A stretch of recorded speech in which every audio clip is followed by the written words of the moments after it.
মালদা জেলা আদিবাসী ভরত মহাসভার বার্ষিক সম্মেলন অনুষ্ঠিত হল গাজলের বেসরকারি লজে। মঙ্গলবার আয়োজিত এই সম্মেলনে উপস্থিত ছিলেন আদিবাসী ভারত মহাসভার রাজ্যের সম্পাদক শঙ্কর দাস, রবীন টুডু সহ অন্যান্যরা। এদিনের সম্মেলনে আদিবাসীদের বিভিন্ন দাবি দাওয়া নিয়ে সরব হন তারা। দেশের শান্তি কামনায় গোপাল মেলা অনুষ্ঠিত হল গাজলের রবীন্দ্রপল্লী এলাকায়। গোপাল মেলা উপলক্ষে সনাতনী রীতিনীতি মেনে পবিত্র ভগবত পাঠ, গীতা পাঠ ছাড়াও সাংস্কৃতিক অনুষ্ঠান অনুষ্ঠিত হয়। এদিন প্রচুর মানুষ গোপালের বিগ্রহ নিয়ে মেলায় আসেন বেড়াতে, পুজো দেন। ভক্তিমূলক সাংস্কৃতিক অনুষ্ঠানে মেতে ওঠেন এলাকার বাসিন্দারা। শিলিগুড়ির মানুষকে পরিষেবা দিতে না পারার জন্য মেয়রের পদত্যাগের দাবিতে প্রতীকী প্রতিবাদ ভারতীয় জনতা পার্টির। মঙ্গলবার শিলিগুড়ির বাঘাযতীন পার্কের ভাষা শহীদ সড়কের সামনে জমা হন পুর নিগমের বিরোধী দলের নির্বাচিত জনপ্রতিনিধিরা এবং পরে পায়ে হেঁটে শিলিগুড়ি কর্পোরেশনের গেটে প্রতীকী প্রতিবাদ জানানো হয় শিলিগুড়ি কর্পোরেশনের ব্যর্থতা নিয়ে। এদিন এই প্রতিবাদ কর্মসূচিতে উপস্থিত ছিলেন শিলিগুড়ির বিধায়ক শঙ্কর ঘোষ, ডাবগ্রাম ফুলবাড়ির বিধায়িকা শিখা চ্যাটার্জি। মর্মান্তিক পথ দুর্ঘটনায় ট্রাক এবং বাইকের মুখোমুখি সংঘর্ষে মৃত্যু হলো এক ব্যক্তির। মঙ্গলবার সকালে দুর্ঘটনাটি ঘটেছে তুফানগঞ্জ 2 নম্বর ব্লকের শালডাঙ্গা বক্সিরহাট সংযোগকারী রাজ্য সড়কের মহিষকুচি এলাকায়।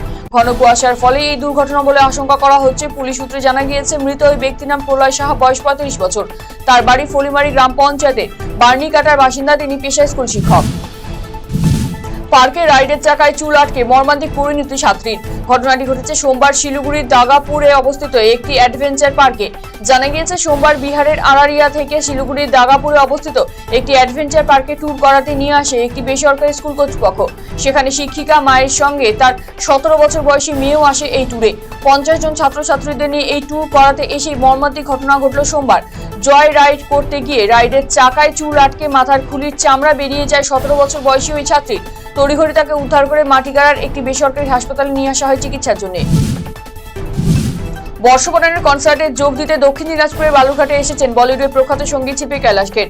বালুরঘাট তথা রাজ্যবাসীকে ইংরেজি নববর্ষের শুভেচ্ছা বার্তা জানালেন পদ্মশ্রী কৈলাশ খের। দক্ষিণ দিনাজপুর জেলা প্রেস ক্লাবের বর্ষবরণ অনুষ্ঠান উপলক্ষে এদিনের বালুরঘাটে আসেন বিশিষ্ট এই সঙ্গীত শিল্পী। এদিন দুপুরে বালুরঘাটের সাংসদ তথা কেন্দ্রীয় প্রতিমন্ত্রী সুকান্ত মজুমদারের বাড়িতে মধ্যাহ্ন ভোজন ছাড়েন তিনি। কালিয়াগঞ্জ ব্লকের ডালিম্বা উচ্চ বিদ্যালয়ের মাঠে অনুষ্ঠিত হল ক্রীড়া প্রতিযোগিতা। এদিন 6টি বিভাগের প্রতিযোগিতা আয়োজিত হয়, যার মধ্যে ফুটবল, মহিলাদের ভলিবল, দৌড়, লং জাম্প, ব্যাডমিন্টন এবং স্লো সাইকেলিং। এই প্রতিযোগিতায় বিভিন্ন বিদ্যালয়ের পাশাপাশি ক্লাবের সদস্যরা অংশগ্রহণ করেছিল। এই প্রতিযোগিতায় যারা উত্তীর্ণ হবে তারা জানুয়ারি মাসে রায়গঞ্জের স্টেডিয়ামে খেলায় অংশ নেবে। উত্তর দিনাজপুরের ডালখোলায় সরকারি উদ্যোগে শুভ উদ্বোধন হলো পৌর শ্মশানের। মঙ্গলবার সকাল থেকে পৌর শ্মশানের উদ্বোধনকে ঘিরে বিভিন্ন অনুষ্ঠানের আয়োজন করা হয়েছিল।